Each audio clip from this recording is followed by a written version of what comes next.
सर्वे भवन्तु सुखिनः सर्वे सन्तु निरामया सर्वे भद्राणि पश्यन्तु मा कश्चित् दुर्भाग् भवेत्। बड़े खुशी की बात है कि आज 9 वर्ष बाद, आज से करीबन 9 वर्ष पहले 2009 में मैं इसी जगह पे पूज्य सिंधी पंचायत हिरणमगरी के तत्वाधान में एक चिकित्सा शिविर यहाँ करके गया था 10 दिन का।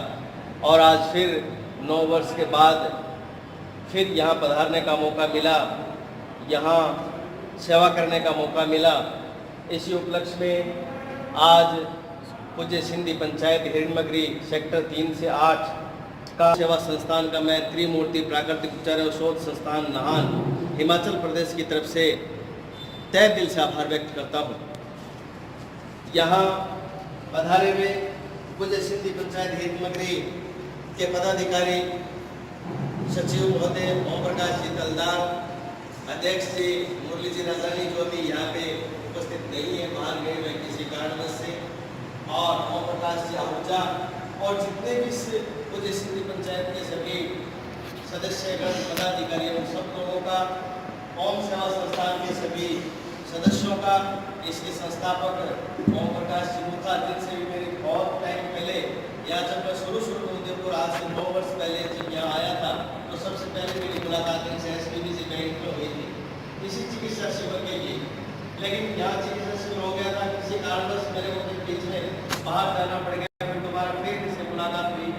जब इनको पता चला मैं यहाँ आया हूँ, हालांकि इनको स्वास्थ्य के भी इस टाइम में बहुत बड़ी समस्या है, लेकिन फिर भी ये मेरे पास वहाँ होटल में पहुँचे और इन्होंने कहा नहीं ऐसा इस प्रकार का ऐसे कार्यक्रम यहाँ पे होना चाहिए, बहुत लंबा टाइम हो गया। तो इस ओम सेवा संस्थान का भी, ओम प्रकाश जी मुथा का भी और इस संस्थान से जुड़े हुए सभी पदाधिकारियों का, गोयल साहब का और इस पूज्य सिंधी पंचायत झूलेलाल भवन के प्रांगण के अंदर पधारे हुए मातृशक्ति बुजुर्ग बंधु सभी का मैं त्रिमूर्ति प्राकृतिक उपचार एवं शोध संस्थान नाहन हिमाचल प्रदेश की तरफ से तहे दिल से आभार व्यक्त करता हूँ। लिखा गया है शरीरा माध्यम खलु धर्म साधनम, शरीर को स्वस्थ रखना व्यक्ति का एक धार्मिक और नैतिक कर्तव्य है, लेकिन आज विश्व की 2/3 जनता अपने शरीर को ठीक रखने में असमर्थ है। उसका कारण हमारा खान पान, रहन सहन और पर्यावरण, ये ऐसी 3 विकट समस्याएं हमारे सामने हैं जिसका हमारे पास किसी भी प्रकार का कोई समाधान नहीं है। लेकिन इन चीज़ों से लड़ने के लिए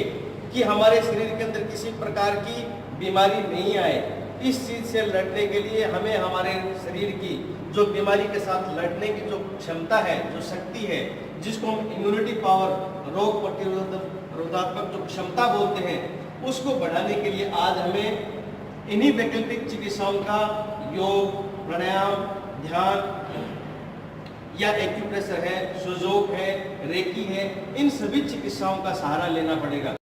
इसी कड़ी के अंदर आज यहाँ पे ये चिकित्सा शिविर 10 दिवसीय का शुभारंभ होने जा रहा है, जिसमें सबसे पहली पद्धति रेकी। रेकी जापानी भाषा का शब्द है, मूल रूप से हमारी भारत की ही चिकित्सा है। आज से हजारों वर्ष पहले साधु संत ऋषि मुनि इसी पद्धति के द्वारा उपचार करते थे और हमारे भारतीय संस्कृति में इसका उल्लेख मिलता है टच थेरेपी, स्पर्श चिकित्सा के रूप में। रे का अर्थ सर्वव्यापी और की का अर्थ है जीवन शक्ति। सर्वव्यापी जीवन शक्ति, यूनिवर्सल लाइफ फोर्स एनर्जी, ब्रह्मांडिक ऊर्जा, चेतना शक्ति, या इसको साइंस बोलती है बायो एनर्जी, ब्रह्मांडिक ऊर्जा, जिसको हम बोलते हैं प्राण ऊर्जा, जो ब्रह्मांड के अंदर अपार अनंत निर्मल जो दिव्य शक्ति है, जिसको हम हमारे शरीर को चलाने के लिए ब्रह्मांड से 33% एनर्जी नाक के द्वारा ऑक्सीजन के रूप में ग्रहण करते हैं, जिससे हमारे शरीर के जो 7 ग्लैंड्स, 5 एलिमेंट्स और हमारे जो 12 ऑर्गन्स हैं वो प्रॉपर तरीके से काम करते हैं। अगर हम इस ब्रह्मांड के अंदर व्यापक जो अनंत निर्मल जो दिव्य शक्ति है, जिसके द्वारा चराचर जगत, पशु पक्षी, पेड़ पौधे, जीव जंतु, प्राणी, पूरा इसी विश्व जीवनी शक्ति के ऊपर आधारित है। अगर हम नाक को बंद कर देंगे, ब्रह्मांड के अगर कॉस्मिक पावर हमें अगर हमारे शरीर को नहीं मिलेगी तो बॉडी का कोई भी पार्ट काम नहीं करेगा। सीधी सी भाषा में जो हम ब्रह्मांड की जो 33% एनर्जी जो डायरेक्ट लेते हैं नाक के द्वारा,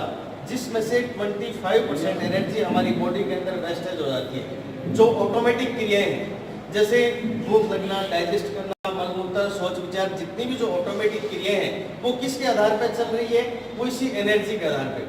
जो हम 33% एनर्जी लेते हैं, उसमें से 25% एनर्जी वेस्ट होने के बाद शेष हमारे पास 7-8% एनर्जी बचती है,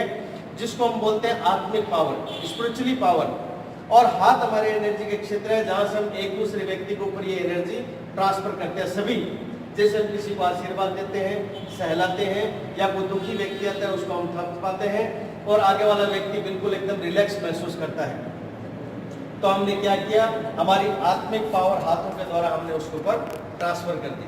अब हम उस एनर्जी को कैसे डेवलप कर सकते हैं, या तो हम बहुत लंबे टाइम तक योग करते हैं, प्राणायाम करते हैं, ध्यान करते हैं, इस प्रकार की कुछ साधनाएं करते हैं, या फिजिकली एक्सरसाइज करते हैं। तो हमारे शरीर के अंदर जो 7 ग्लैंड्स हैं, pituitary, pineal, thyroid, thalamus, adrenal, ये जो ग्लैंड्स हैं, इनको हम रेकी, योग, प्राणायाम और ध्यान,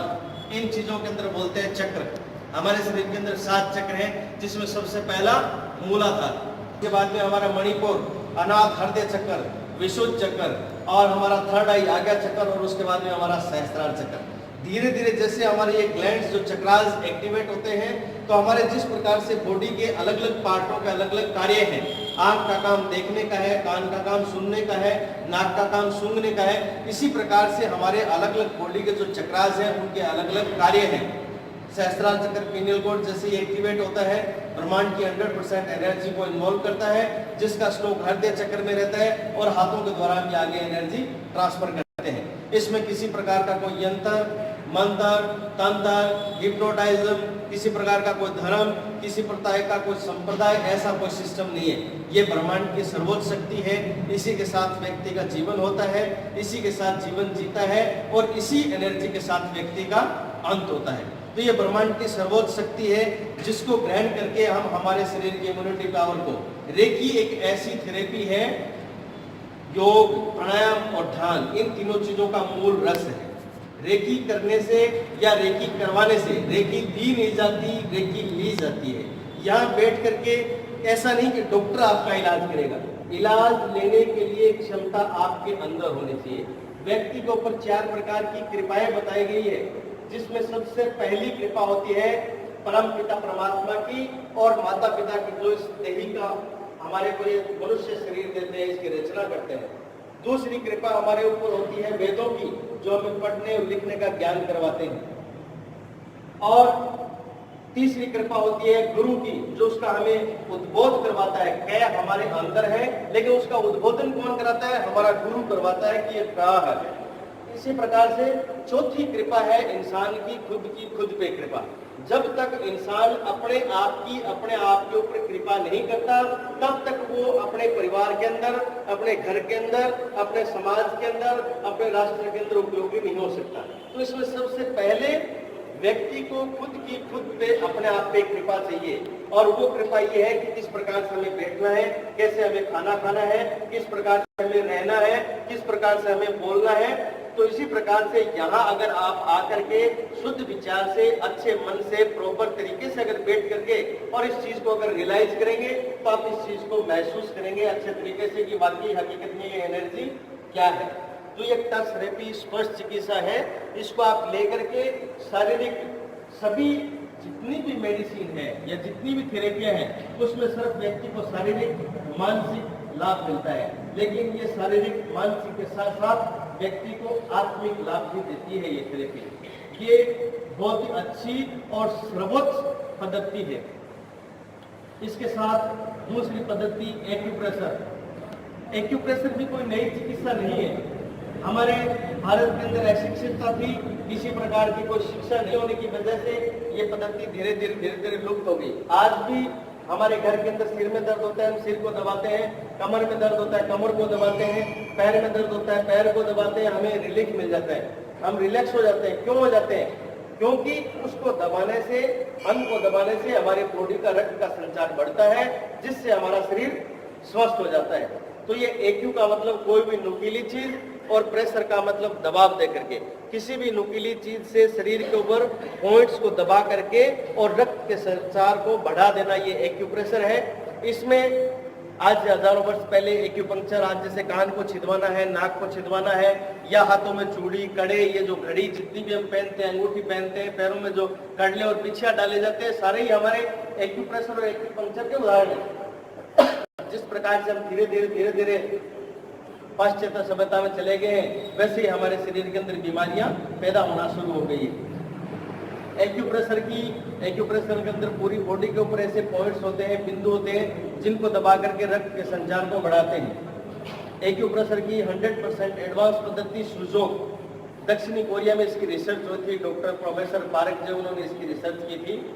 उन्होंने देखा कि हर व्यक्ति के पूरी बॉडी के ऊपर प्रेशर देना एक असंभव होता है। ऐसा कुछ देखा जाए जिसमें कि कहीं ऐसी जगह पे पॉइंट दिया जाए जिससे बॉडी का रक्त का संचार बढ़े।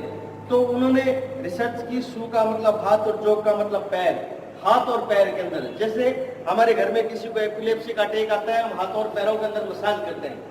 कोई व्यक्ति बेहोश हो जाता है, हम हाथों और पैरों के अंदर मसाज करते हैं, पूरी बॉडी में हीट आ जाती है। क्लैंपिंग करते हैं, पूरी बॉडी में हीट आ जाती है। हमें ठंड लगती है, हम हाथ को आगे करते हैं, आगे निकाल के, पूरी बॉडी तो नहीं गर्म करते ना, लेकिन पूरी बॉडी में हीट आ जाती है। उसका रीजन, उसका कारण यही है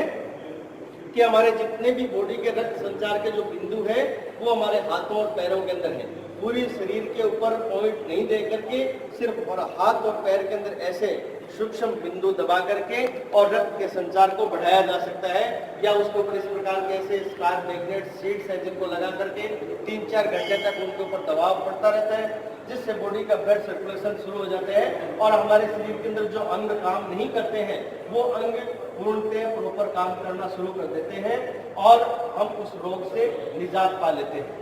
हमारे शरीर के अंदर काम करने वाले ऑर्गन्स हैं, 5 एलिमेंट्स हैं, मैंने अभी आपको बताया 7 ग्लैंड्स है, 12 ऑर्गन्स है। इसके अलावा शरीर में काम करने वाली और कोई वस्तु नहीं है। वो अंग किसी प्रकार से रक्त का संचार नहीं जाने से, या उसके अंदर जिस प्रकार से शरीर के अंदर से श्वास चले जाते हैं, व्यक्ति डेड हो जाते हैं, मृत्यु हो जाती है उसकी। इसी प्रकार से जो ऑर्गन्स, जो अंग हमारे काम करते हैं, उसके अंदर अगर प्राणवायु, प्राण ऊर्जा जिसको हम बोलते हैं, बायो एनर्जी अगर उसमें नहीं जाती है तो ऑर्गन्स पूर्ण काम करना बंद कर देता है और धीरे धीरे वो बीमारी ग्रस्त हो जाता है। जैसे ही रक्त का प्रभाव बढ़ेगा वो अपना काम सुचारू रूप से करना शुरू करेगा और हम पुनः स्वस्थ की ओर लौट जाएंगे। तो इसी प्रकार से इन 3 पद्धतियों के द्वारा 10 दिन तक लगातार सुबह 9 बजे से 12 बजे तक, शाम को 4 बजे से 7 बजे तक ये चिकित्सा सेवा सुचारू रूप से शुरू रहेगा। सभी आने वाले माताओं से, बहनों से, भाइयों से मेरा निवेदन है कि आप अच्छे से यहाँ समय दे करके, ये 100 रुपए जो लिए जा रहे हैं, ये तो आप समझिए कि एक यज्ञ है, ये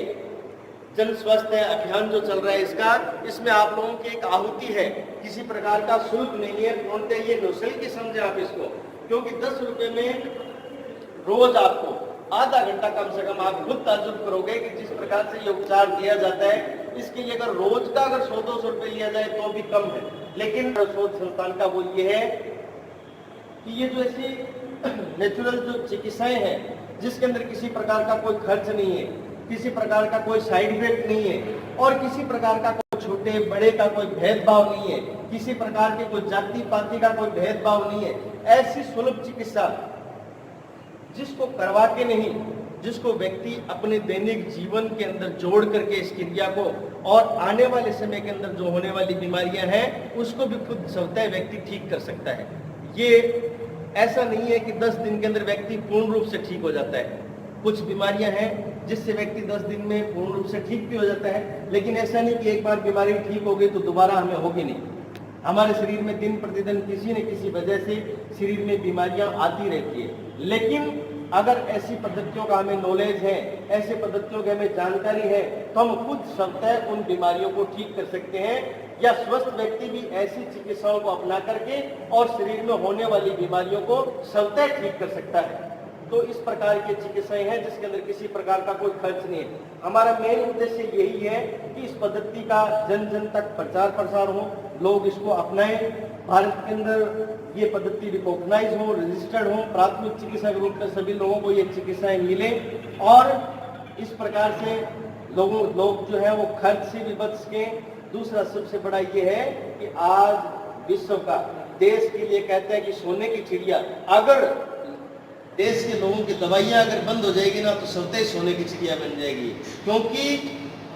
आज हमारे घर की हम अगर बाजार से लेके आते हैं तो भी, और बाकी अगर गवर्नमेंट जो मेडिसिन दे रही है उसका अगर खर्च देखा जाए तो अगर हम सुने ना तो हमारा दिमाग काम करना बंद कर दे। इतनी महंगी दवाइयाँ, इतना करोड़ों अरबों रुपए गवर्नमेंट का जाता है साल का दवाइयों के अंदर, और उसका किसी प्रकार का कोई सेंस भी नहीं निकलता। तो आज हम सब लोगों के लिए आशा और रोशनी की किरण है ये कि हम सब लोग ऐसी चिकित्सा को अपनाएं, घर के अंदर, परिवार के अंदर ऐसी चिकित्सा को करें, और जो भी हमारे संपर्क में आने वाले लोग हैं उनको भी इस चिकित्सा के बारे में अवगत करवाएं, और अच्छे से अच्छे यहाँ इस हॉल के अंदर आकर के व्यक्ति अगर अपने आप आराम से, जिज्ञासा से और प्रेम से अगर बैठ करके